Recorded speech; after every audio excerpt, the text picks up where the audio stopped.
Hello, in front of me I've got MOTOROLA Razr 2022. In this video we'll check if this phone has SD card slot. In order to check it, we have to eject this SIM card tray.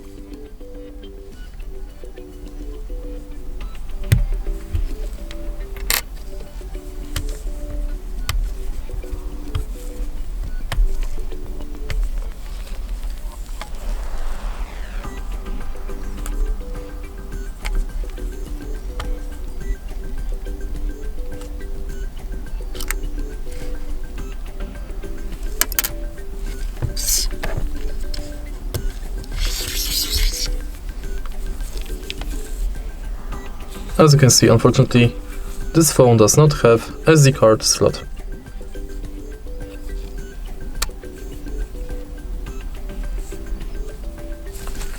If you find this video helpful, please leave a like, comment and subscribe.